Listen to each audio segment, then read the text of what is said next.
Correction du deuxième exercice. Donc là, ce ne sont plus des fonctions, ce sont des probabilités.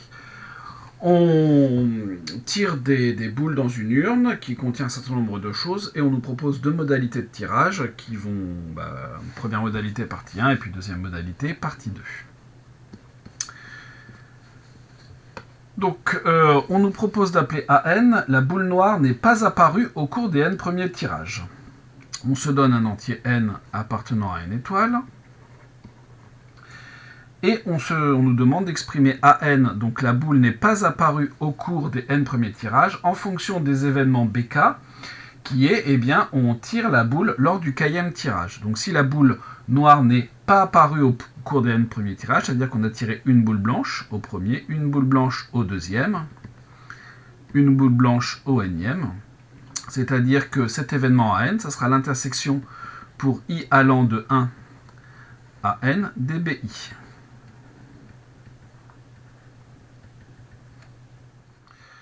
Voilà pour la première question. Pas de difficulté. Deuxième question. En déduire P de AN. La probabilité de l'événement AN, c'est donc la probabilité de cette intersection pour I allant de 1 à n dBi. La probabilité d'une intersection, ça va nous générer dans tous les cas un produit. Alors un produit relativement simple s'il y a de l'indépendance, et un produit un petit peu plus compliqué puisqu'il faudra la formule des probabilités composées s'il n'y a pas d'indépendance. Donc la question c'est ici, y a-t-il ou pas de l'indépendance? On nous dit que la première modalité de tirage est la suivante. À chaque tirage, on tire une boule, puis on la remet dans l'urne. C'est un tirage avec remise, donc il y a de l'indépendance. C'est-à-dire que la probabilité de cette intersection va être le produit, pour I allant de 1 à n, des P de BI par indépendance.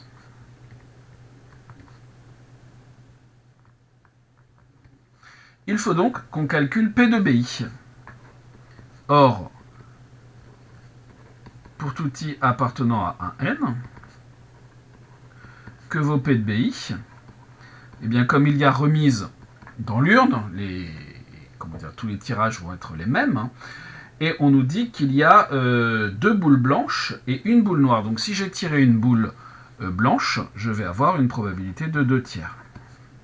Ce qui nous permet d'écrire que la probabilité de l'événement AN, ça sera donc 2 tiers à la puissance n.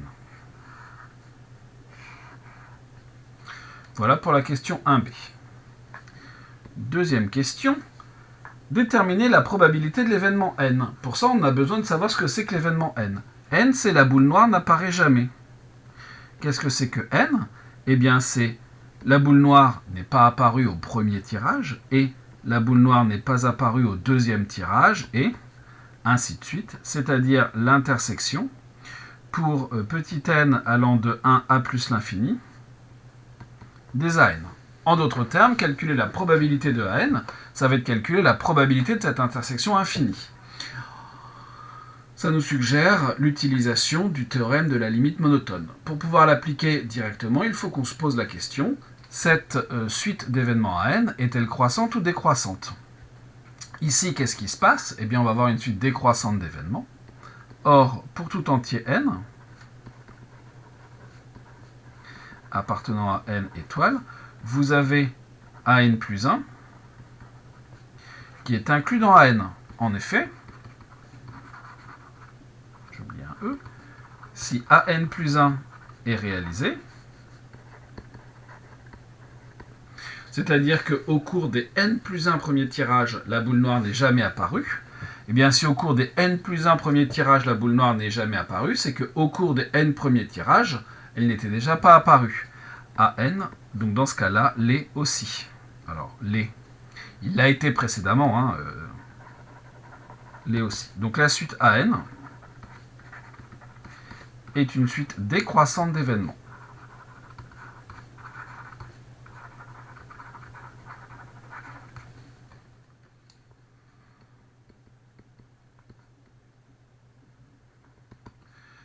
Et donc, la probabilité de l'événement n, ça sera donc comme toujours, la probabilité de l'intersection pour n allant de 1 à plus l'infini des AN. Ça sera donc la limite, quand n tend vers plus l'infini des P de AN par le théorème de la limite monotone. Par le, une seule fois ça suffit, théorème de la limite monotone.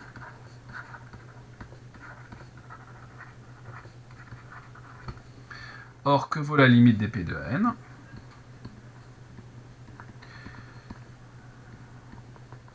C'est la limite de 2 tiers à la puissance n, c'est-à-dire 0,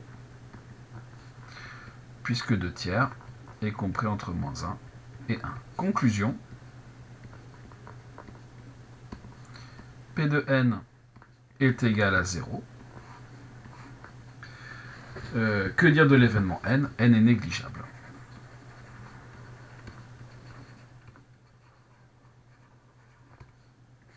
C'est-à-dire que dans cette configuration-là, en fait, si vous tirez suffisamment, réalisez suffisamment de fois le tirage, vous allez finir obligatoirement par tomber sur une boule noire. Question 3. Cette fois, il s'agit d'une variable aléatoire. On note grand X, la variable aléatoire égale au rang du premier tirage auquel on tire la boule noire. Donner le support de X, puis déterminer la loi de X. Donc ce X de oméga, la première fois que la boule noire apparaît, ça peut arriver à n'importe quel moment à partir du premier tirage jusqu'au dernier. Donc ici, on a n étoiles, puisqu'il faut quand même au minimum un tirage pour pouvoir piocher la boule noire. Déterminer la loi de X.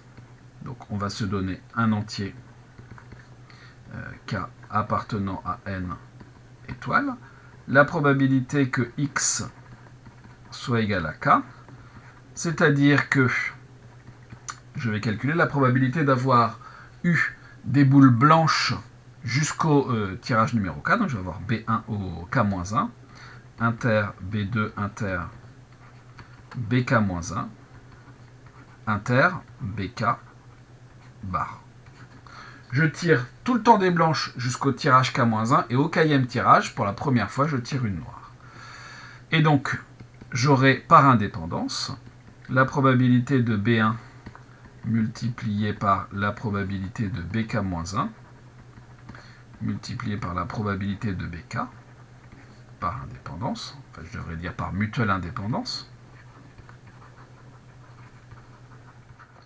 c'est-à-dire, eh bien, une blanche c'est 2 tiers à la puissance k-1 multiplié par, ici j'ai oublié la barre, 1 moins 2 tiers, c'est-à-dire 1 tiers. Voilà notre loi de probabilité. Pour tout k appartenant à n étoiles, la probabilité que x soit égal à k est égale à 2 tiers à la puissance k-1 multiplié par 1 tiers.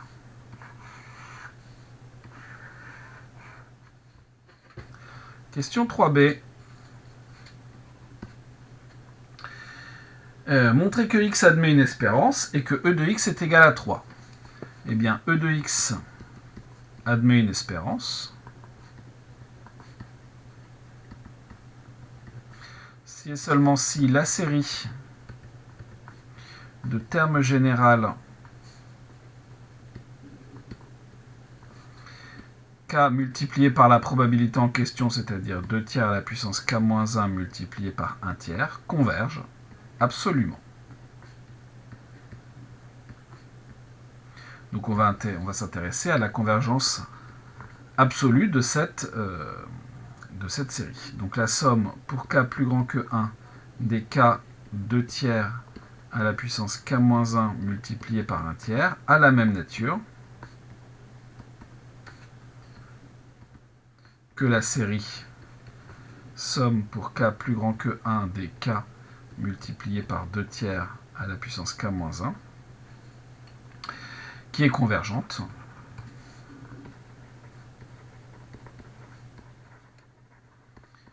en tant que série géométrique dérivée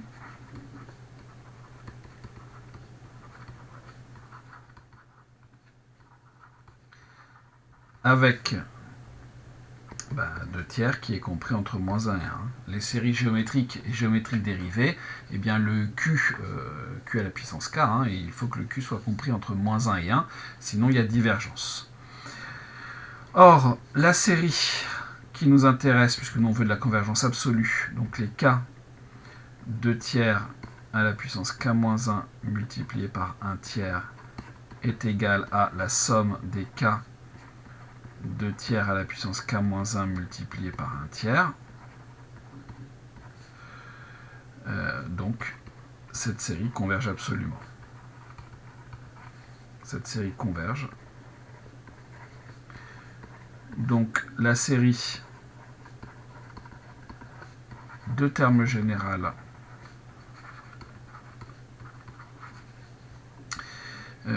K 2 tiers à la puissance K-1 multiplié par 1 tiers converge, elle, absolument.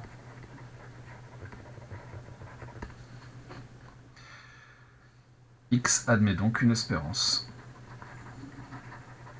On peut peut-être rédiger de façon un petit peu plus légère que ce que je viens de faire.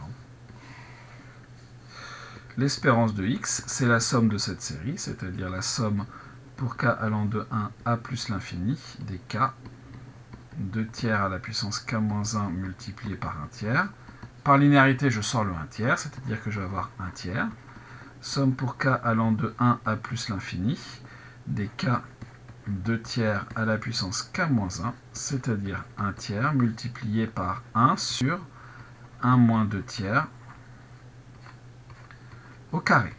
C'est-à-dire 1 tiers multiplié par 1 sur 1 tiers au carré, donc sur 1 neuvième, c'est-à-dire 9 multiplié par 1 tiers, c'est-à-dire 3. L'espérance de X est égale à 3.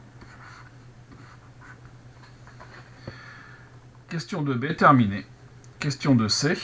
Montrer que X admet une variance et la calculer. Montrons que X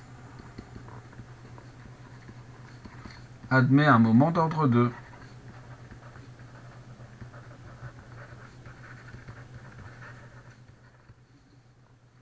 Pour cela, on va s'intéresser à l'espérance de x carré. C'est-à-dire que x carré admet une espérance. Donc on va s'intéresser à la somme des k carrés, 2 tiers à la puissance k-1 multiplié par 1 tiers, pour k plus grand que 1. Cette chose-là, qu'est-ce qui se passe? Eh bien, c'est exactement la même série que k carré 2 tiers à la puissance k-1 multiplié par 1 tiers, qui est la même nature.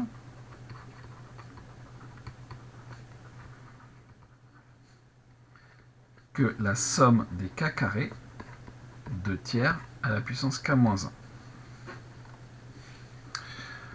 Or, cette chose-là,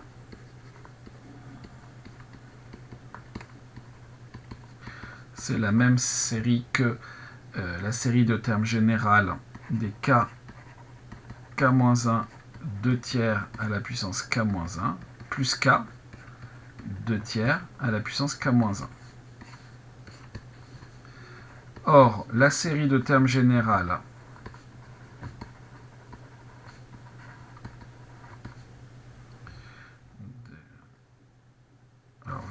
je vais mettre, on va alléger un petit peu les séries de termes généraux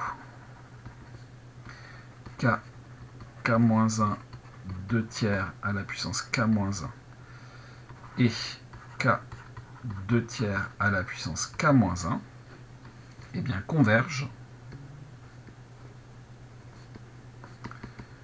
en tant que série géométrique dérivée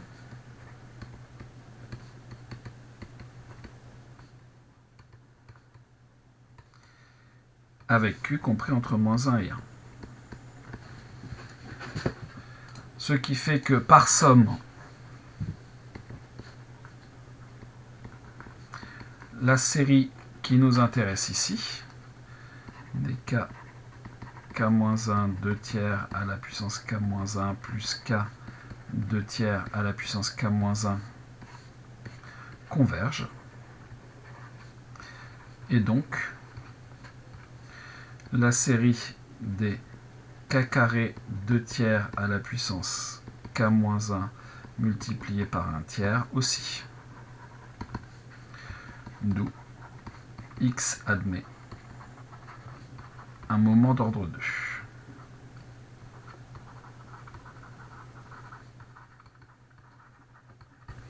D'après la formule de Koenig-Huygens,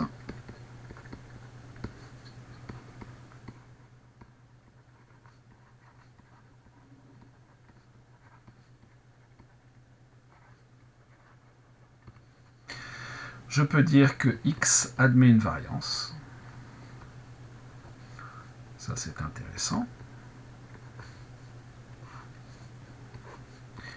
Et, ce qui va beaucoup plus m'intéresser, que v de x est égal à l'espérance de x au carré moins l'espérance de x au carré, c'est-à-dire la somme pour k allant de 1 à plus l'infini d, je vais sortir un tiers par linéarité, k-1 2 tiers à la puissance k-1 plus 1 tiers, je vais écrire ça comme ça. Je suis en train de me dire que ici, je reviens 2 secondes ici, j'ai été un petit peu vite, je vais mettre k-2 et je vais multiplier par 2 tiers.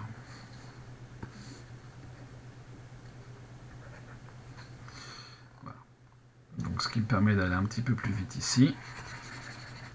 Donc je vais avoir 1 tiers multiplié par 2 tiers multiplié par la somme pour k allant de 1 à plus l'infini des k-1 2 tiers à la puissance k-2.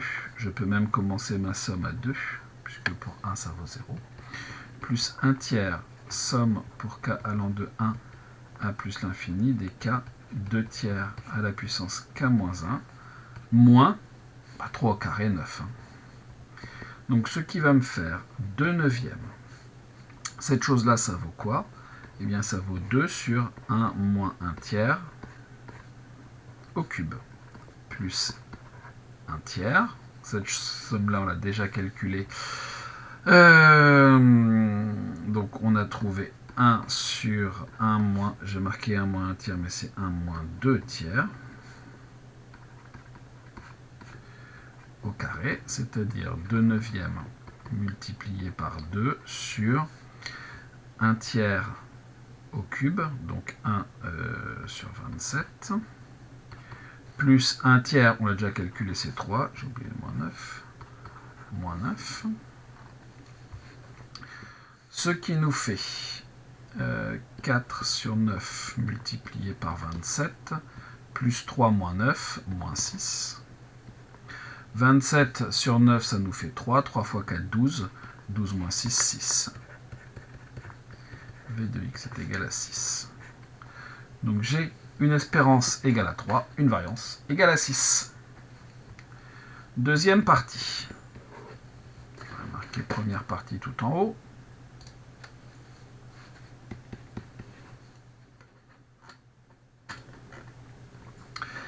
Cette fois, on a une autre modalité de tirage. À chaque tirage, on tire une boule, on la remet et on ajoute une boule de la même couleur que celle qu'on a tirée.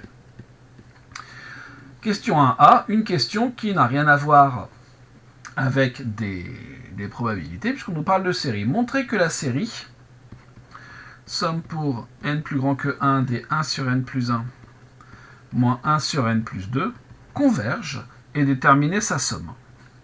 Bon. Cette série-là est une série télescopique. C'est la somme des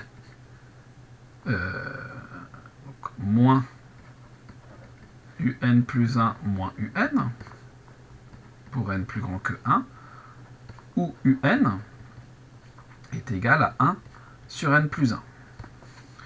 Or, cette série a la même nature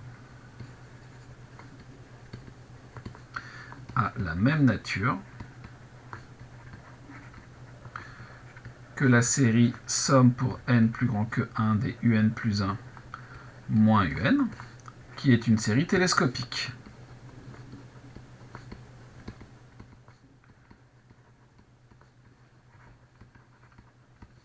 Cette dernière converge.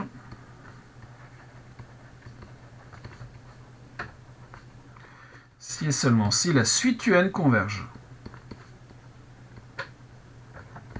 Or ici, eh bien un tend vers 0.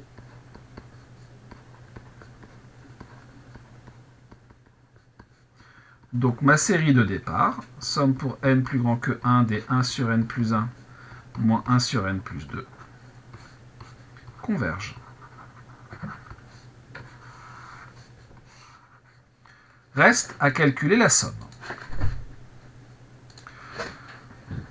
Donc la série converge, reste à voir la somme de cette série.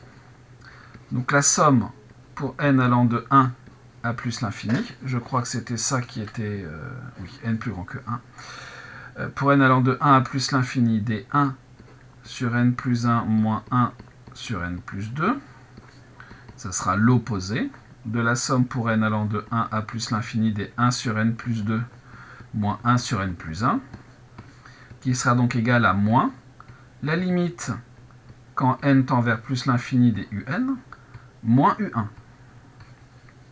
C'est-à-dire moins 0 moins u1, on le calcule. 1 sur 1 plus 1, ça nous fait 1 demi. C'est-à-dire 1 demi. Donc la somme pour n allant de 1 à plus l'infini, des 1 sur n plus 1 moins 1 sur n plus 2 est égale à 1 demi. On a montré qu'elle convergeait et on a déterminé sa somme. La première question est terminée. Deuxième question, déterminer des réels a et b tels que pour tout n appartenant à n étoiles, 1 sur n plus 1 facteur de n plus 2 est égal à a sur n plus 1 plus b sur n plus 2. Je me donne n dans n étoiles et je vais m'intéresser à a sur n plus 1 plus b sur n plus 2. Ça, c'est égal à quoi? Eh bien, à a facteur de n plus 2, plus b facteur de n plus 1, le tout sur n plus 2 facteur de n plus 1, c'est-à-dire, je vais avoir a plus b facteur de n, plus 2a plus b, le tout sur n plus 2, n plus 1, et moi, je veux que ce soit égal à 1 sur n plus 2 facteur de n plus 1. Eh bien, je vais avoir cette égalité, si et seulement, alors cette égalité pour tout n, si et seulement si, a plus b, n plus 2a plus b est égal à 1, j'ai une égalité de polynômes, je vais pouvoir identifier. Donc a plus b doit être égal à 0, 2a plus b doit être égal à 1. Deux équations, deux inconnues, pas de difficulté majeure.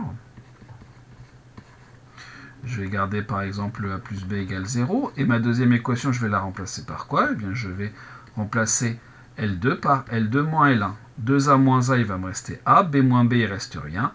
1 moins 0, je trouve 1. Ce qui va me faire que a est égal à 1, et si a égale à 1, pour que a plus b soit égal à 0, b doit être égal à moins 1. Donc finalement, pour tout n appartenant à n étoiles, 1 sur n plus 1 facteur de n plus 2 est égal à 1 sur n plus 1 moins 1 sur n plus 2.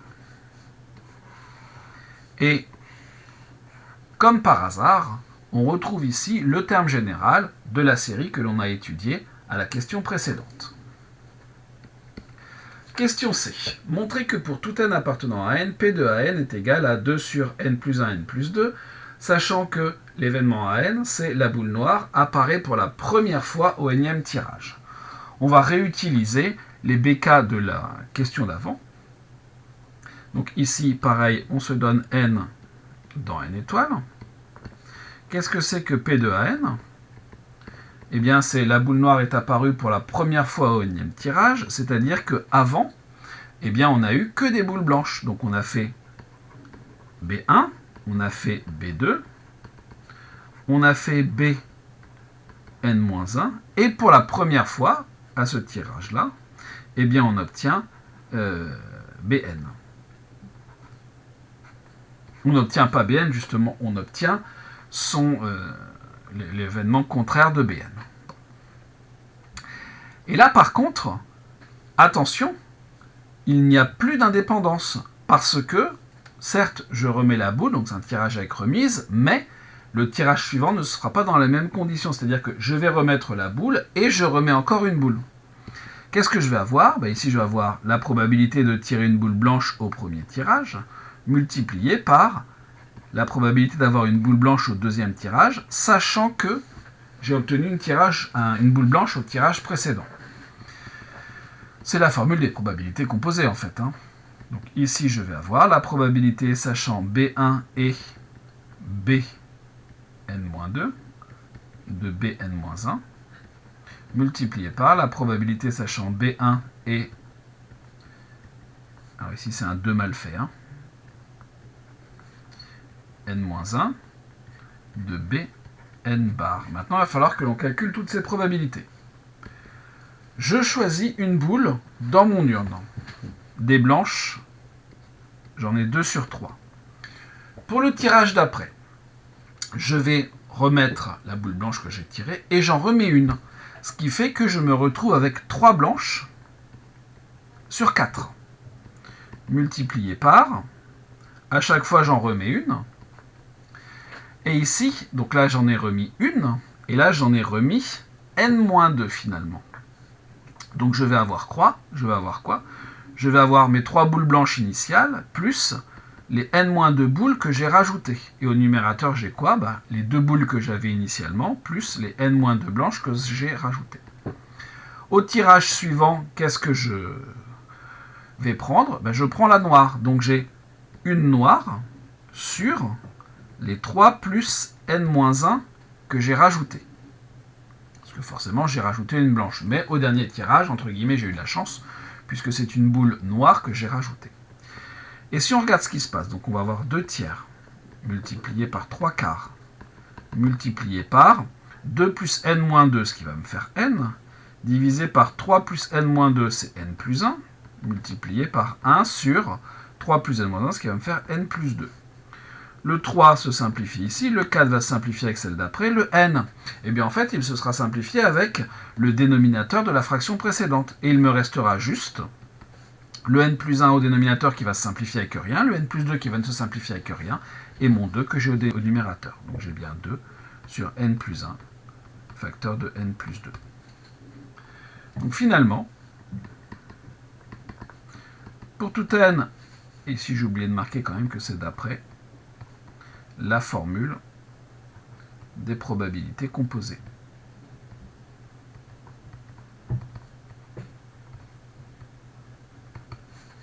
Quel que soit n appartenant à n étoiles, la probabilité de cet événement à n dans cette modalité de tirage, c'est 2 sur n plus 1, facteur de n plus 2.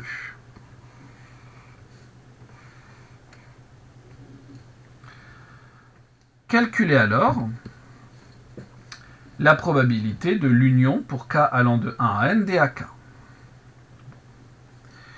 Je me donne un entier n. La probabilité de l'union pour k allant de 1 à n des AK, c'est quoi ?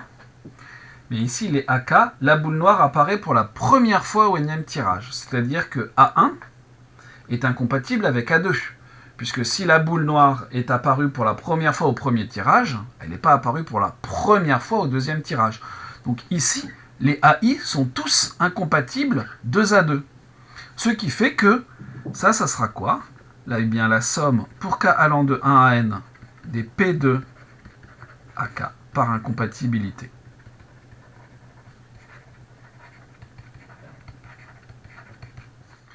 C'est-à-dire la somme pour k allant de 1 à n des 2 sur n plus 1, n plus 2. Or, ce qui se passe dans l'histoire, là, c'est que on a le 2 qui nous gêne un petit peu. Je peux le sortir par linéarité, c'est-à-dire que je vais avoir 2 multiplié par la somme pour k allant de 1 à n des 1 sur n plus 1, n plus 2. Cette somme, elle ne fait pas partie des sommes usuelles, donc on ne sait pas la calculer, mais c'est pas grave. Je conclus en disant que la probabilité pour k allant de 1 à n des AK, de l'union de est égale à 2, multiplié par la somme pour k allant de 1 à n des 1 sur n plus 1, n plus 2.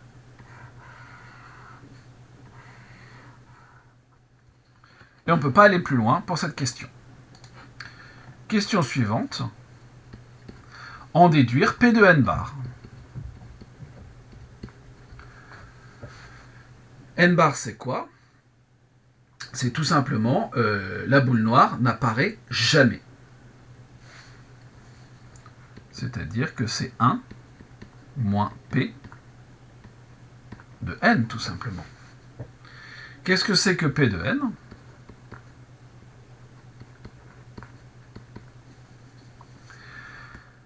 C'est-à-dire que la boule noire apparaît. C'est-à-dire que c'est la probabilité de l'union pour k allant de 1 à plus l'infini des AK.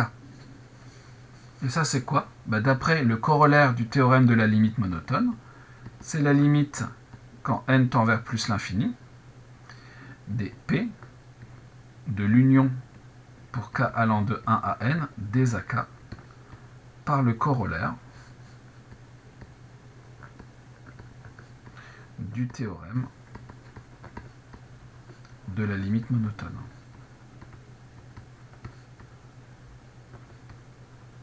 Alors, il y a d'autres façons de faire, mais... Or, qu'est-ce que l'on sait? La limite, quand n tend vers plus l'infini, de la probabilité de l'union pour k allant de 1 à n des AK, c'est quoi? Eh bien, c'est la limite, quand n tend vers plus l'infini, de 2 fois cette somme,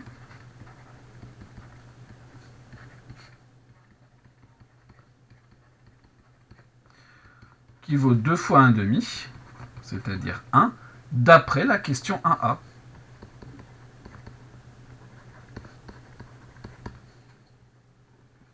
Et finalement quoi?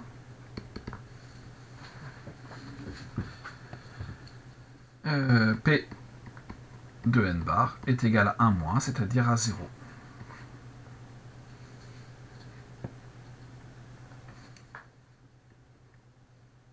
Question 2. Soit x la variable aléatoire égale au rang de première apparition de la boule noire, puisque cette boule noire, d'après cette question-là, va forcément... donc n bar est négligeable, donc n est certain. N est donc certain. Et donc, pas certain, mais presque sûr. On ne le demandait pas, mais c'est utile, donc, parce que du coup, ça donne du sens à ce qui suit. Donc, on va s'intéresser au rang d'apparition de cette boule noire. X de oméga est égal à n étoiles, parce que forcément, comme dans la question précédente, eh bien, il faut au minimum un tirage pour pouvoir tirer cette boule. Et la loi de x. Donc, on se donne un k appartenant à n étoiles. La probabilité que x soit égal à k, qu'est-ce qu'elle vaut? Eh bien, on va se retrouver exactement dans la même situation qu'ici. Je vais avoir des boules blanches à tous les premiers tirages et Bn bar à la fin. Donc je vais avoir P de B1. Tout simplement ici, ça sera la même chose que P de A, K. C'est-à-dire, qu'est-ce qu'on a trouvé? 2 sur K plus 1, facteur de K plus 2.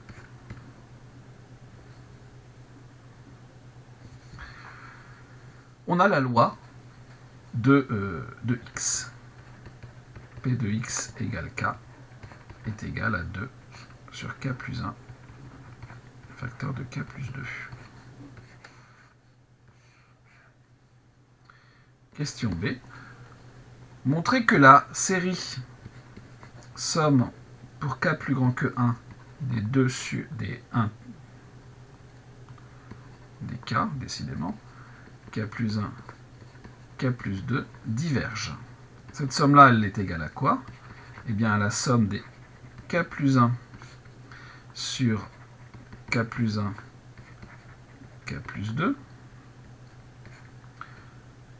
J'ai ajouté 1, donc je vais avoir moins 1 sur k plus 1, facteur de k plus 2. Pourquoi est-ce que j'ai fait ça? Parce qu'ici, là, vous voyez que ça va se simplifier. Et je vais obtenir la somme pour k plus grand que 1 des 1 sur k plus 2, moins 1 sur k plus 1, facteur de k plus 2. Or, on l'a déjà montré, la série de termes général 1 sur k plus 1, k plus 2 converge. Très bien, mais la série pour k plus grand que 1 des 1 sur k plus 2, qui est à un changement d'indice près, c'est-à-dire la somme pour i supérieur à 3 des 1 sur i, en posant i égale k plus 2, diverge comme la série harmonique.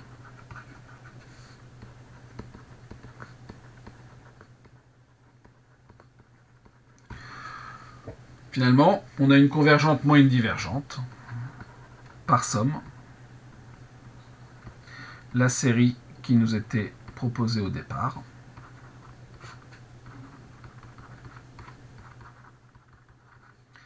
diverge.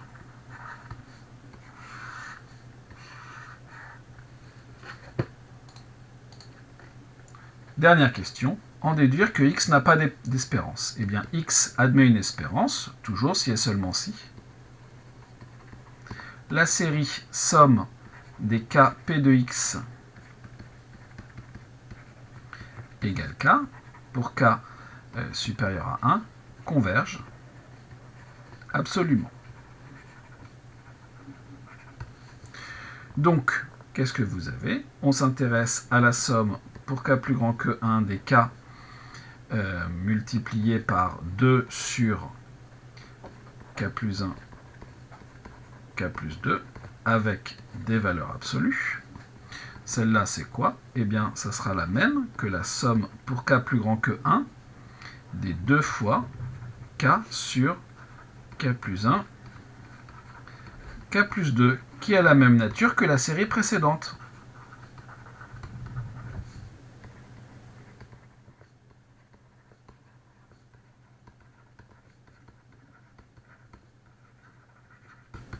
Elle diverge donc.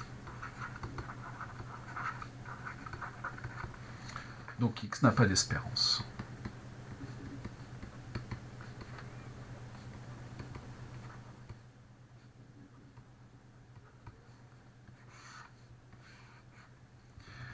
Une variable aléatoire qui n'a pas d'espérance. Voilà pour ce deuxième exercice.